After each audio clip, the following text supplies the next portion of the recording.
Over the next few months, I'm on a mission to find Britain's best landscape locations for photographers. Now, what makes a good location is kind of subjective, but I'm going to get out there, see what I can find, and I hope you'll come along with me.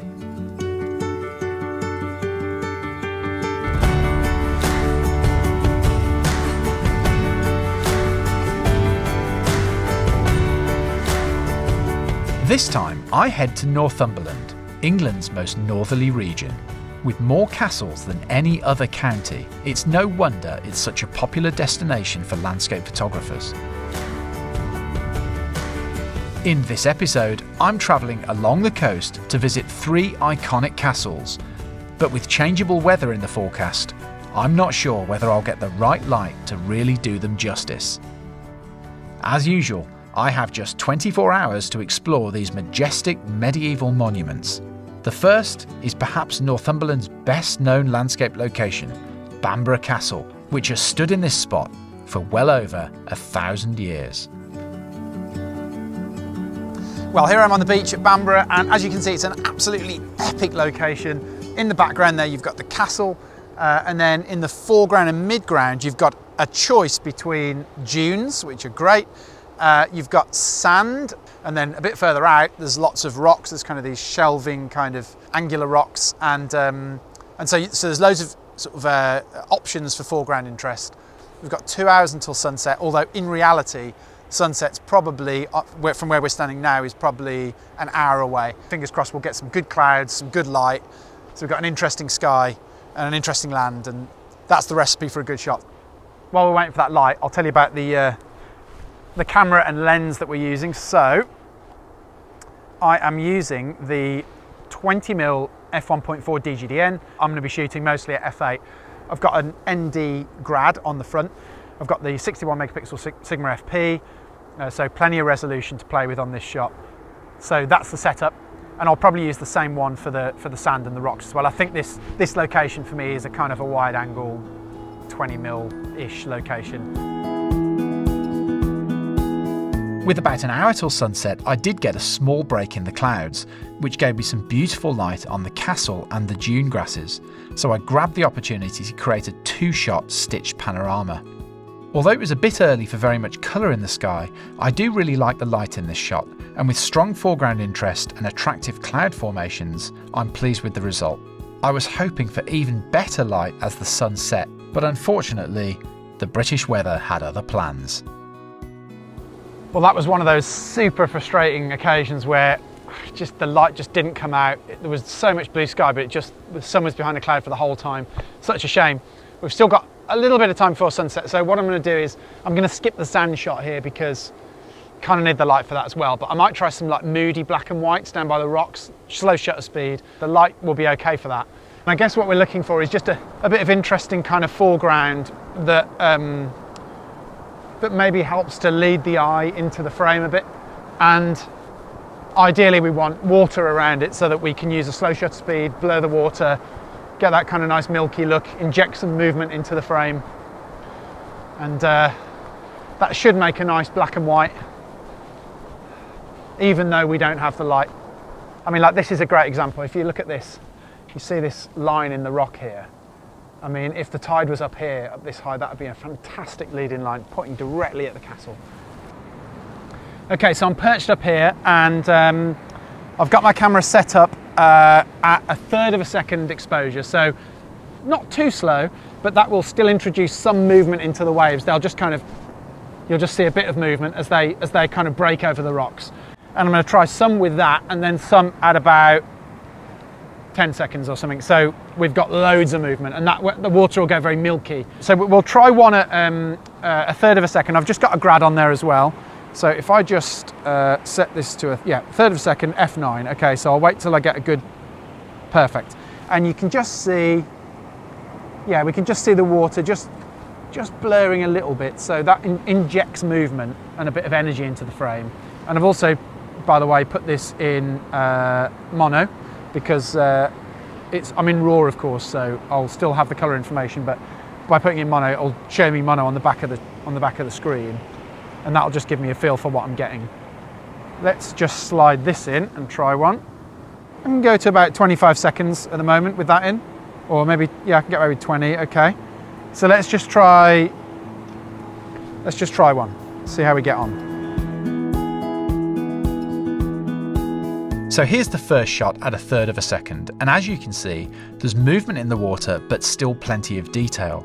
The movement injects dynamic energy and drama into the image, which counteracts the flatness of the light and gives the shot some visual impact. This second image is the 20-second exposure, which has eliminated most of the detail in the water. This creates a more minimal composition with an ethereal look, which focuses attention on the castle. It's worth noting that high tide is the best time for this type of shot, as the rock formations are better higher up the beach.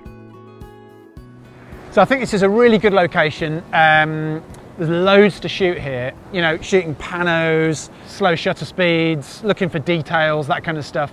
I think just like thinking a bit different here and just trying to like break the mold of just being like, oh, there's a castle, I'll just take a picture of it, is probably the way to go. Even though it's a well shot location, there's still loads of potential.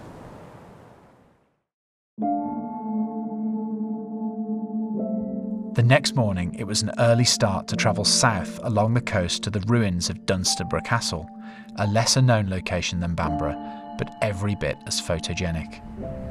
Okay, so we are at Dunstable Castle. It is pre-sunrise.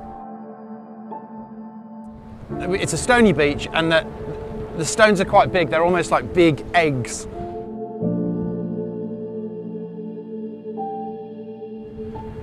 It's quite nice to get that kind of blue hour shot here, I think. Really ethereal, kind of atmospheric kind of blue shot. Okay, so let's head down and see if we can find a good bit of foreground.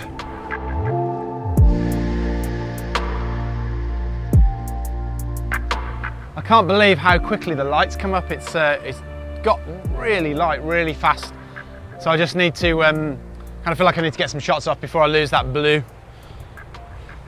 But getting over these rocks is really difficult at any speed because they are super slippy. Okay, so I found a position. I would say this looks pretty good. It's just on the edge of where the stones are getting wet, which is about right, I think. I'm shooting at 30 seconds, so really long exposure. I'm shooting at 16mm, so I'm using the Sigma 16-28. Because the foreground's so strong here, I think you want to really exaggerate it with that wide focal length. I've got a grad on as well, just the sky's quite bright, so I'm just calming it down a little bit. I think if you get a bit of light here, so I don't think we'll get any this morning.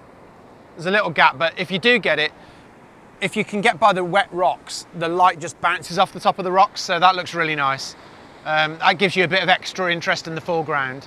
Oh, you can just see a chink of light on the horizon. The only bit of sky that doesn't have cloud on it. It might be that the sun just pokes through that. If it does, we need to be quick and we need to make sure we get the light hitting the rocks. You can actually just see it starting to come onto the rocks there a little bit. Yeah, there we go. There we go. That is what you want. Look at that. Beautiful.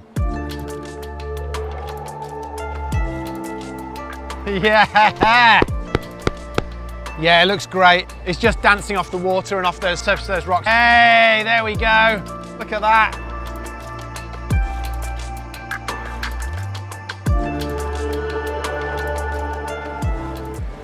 But we were so lucky to get anything because the whole sky pretty much is cloudy, apart from that just one little letterbox on the horizon there.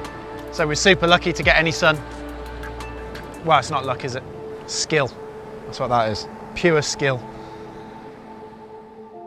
Dunstable is a fantastic sunrise location if you want backlit stones and a silhouetted castle, but it also works really well at sunset if you prefer the light behind you. The egg-shaped boulders work brilliantly as foreground interest, especially if you shoot a long exposure with the water washing around them. I'm really happy to have got this shot this morning because I didn't expect to get any light at all. So often that happens, you get down to the location, you're like, oh, I'm not going to get anything today. And then you get something like that and you're like, that is exactly why you should always make the effort and do it. There was a good shot there. And it was worth getting up for, no doubt about it.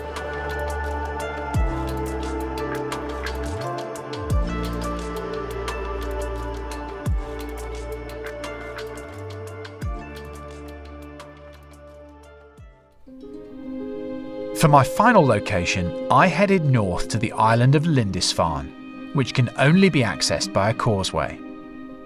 The island is home to Lindisfarne Castle, which is surrounded by lots of interesting foreground that gives you lots of options for an interesting composition. With only a few minutes to spare, I made it across the causeway to explore this stunning location.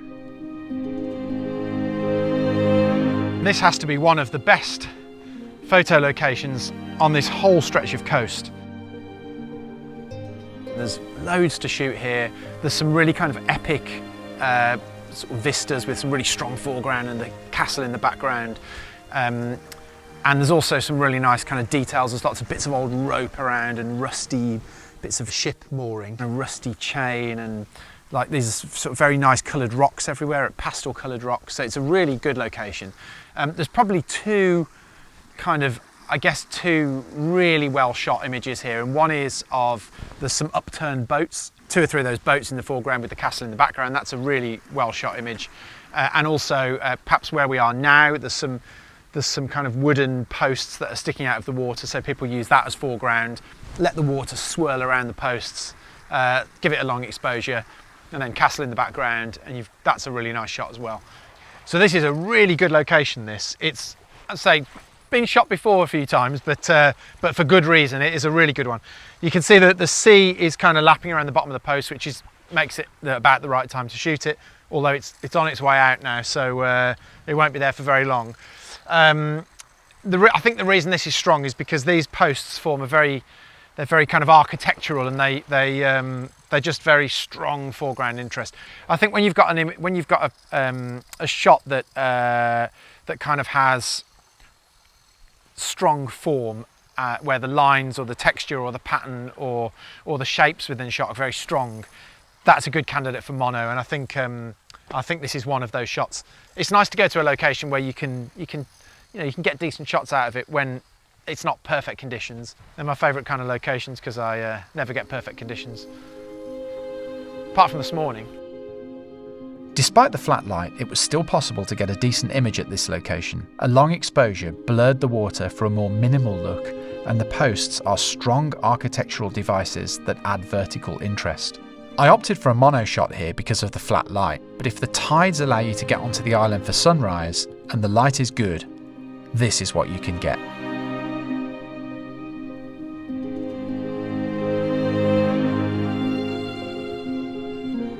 This is the ship mooring that I was talking about. It's almost gone now. It's rusted away so much, but it's a really nice bright orange colour with bits of yellow in it, and that works really well with the colour of the background. The background of the sky at the moment is very kind of bluey, so those two colours work really well together, and the rock's quite bluey as well. That should be, I think, a really nice image. I like that this shot tells something about the story of this location. Who knows what the boats that moored up here in times past would have been carrying. Placing the mooring on the lower intersecting third and shooting at 16mm in vertical format made for a balanced composition. I also tried a couple of other similar compositions with different foreground devices.